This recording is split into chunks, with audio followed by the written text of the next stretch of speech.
recently put out a poll on the channel asking you guys what was your favourite console out of the PlayStation 2 and Gamecube. Nearly 2,000 people cast their vote and the PlayStation 2 came out on top, but not without some interesting points both for and against each of the consoles mentioned. Let's take a look at some of your comments and reasons why which console won your vote. Our first comment comes in from Juan, who states the GameCube has some really magical games, but the PlayStation 2 has probably the most vast library of any video game console. Also, there are video games for any type of player on the PS2. Now the PlayStation 2's biggest strength has to be the incredible amount of games that released for the system. Due to its immense popularity, the console went on to receive nearly 4,000 games, and like Juan mentions, the GameCube was home to some truly unique and magical experiences, but when it comes to the sheer diversity of each console's library, the PlayStation 2 is the clear winner. From RPGs to fighters, races and platformers, the amount of choice is unparalleled, and that's not even mentioning many of the exclusive titles that made the PlayStation 2 one of the greatest consoles to own during the generation. Our next comment comes in from Elio, who goes on to say, GameCube was always the underdog. PlayStation 2 is a great console with great games, but the GameCube is technically better. The design is beautiful, but the strong point is always with Nintendo are the games. Zelda, Wind Waker, Metroid Prime 1 and 2, Eternal Darkness, and of course the controller. It was made by the gods themselves. Now Nintendo has always had a huge advantage when it comes to the video game space, and that is calling upon its fantastic catalogue of unique IPs that continue to this day to sell the console on their name alone. Unfortunately, the GameCube never really got the recognition it deserved due to the lack of third-party support, but that didn't stop Nintendo from producing some of the greatest entries in the franchises up until that point. From the daring new direction of Metroid Prime to the divisive visual style of the Wind Waker, Nintendo have always taken risks and have continued to prove that they are masters of their craft.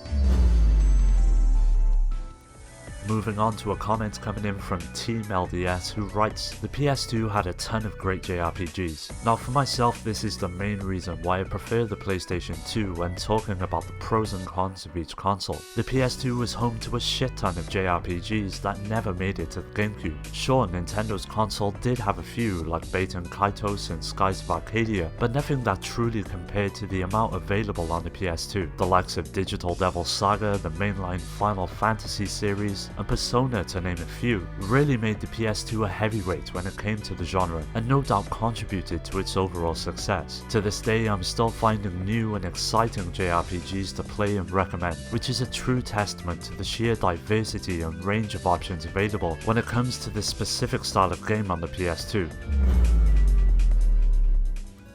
One comment left by Steve stated, I really like both systems, but I give the GameCube the edge for the controller and the Game Boy player. Much like the Super Nintendo, the GameCube would see the release of an add-on that allowed players to enjoy Game Boy games on the big screen. As a huge fan of the Game Boy Advance at the time of the add-on's release, it managed to breathe new life into many of the games I have been playing on the go. Being able to continue my progress at home on the TV without having to worry about batteries or lighting conditions was a real advantage. But it wasn't only Game Boy Advance games. Both original and Game Boy Color games could be played as well, which made it one of the best ways to experience a slice of Nintendo's handheld history all in one place.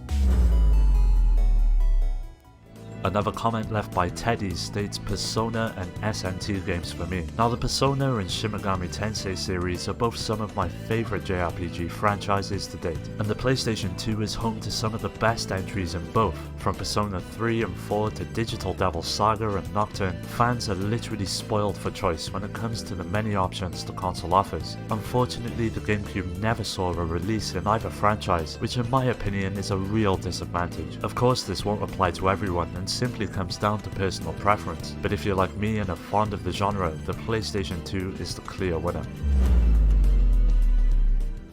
The next comment comes in by Man from Mars, who writes PlayStation 2 because of Final Fantasy X. I was about to get a GameCube, but my brother wanted the PS2, so we went with that, and I'm grateful we did.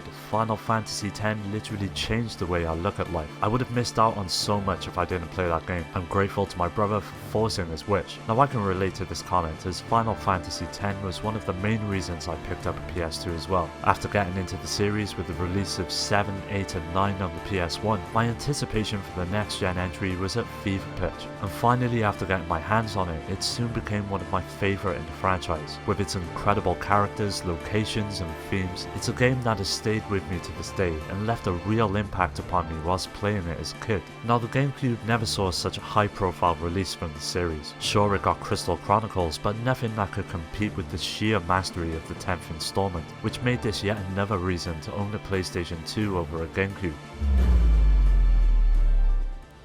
One comment left by Say reads, PS2 had some of the greatest games that have been remastered today for modern consoles, which came out first on the PS2, and even some games that first came out or first launched on the PS2 have continued their legacy to this day. PS2 has to be one of the greatest consoles ever released, and the fact that to this day many of the experiences that first emerged on the system are still being remade really shows it. With the likes of Shadow of the Colossus and Final Fantasy XII to name a couple, the sheer quality of many of the titles that the PS2 was home to continue to resonate for today's audience. Now the GameCube has also carried on its legacy with many of the experiences which were once only available on the system and now on modern consoles as well. The PS2 and GameCube generation really was one of the best times to be a gamer.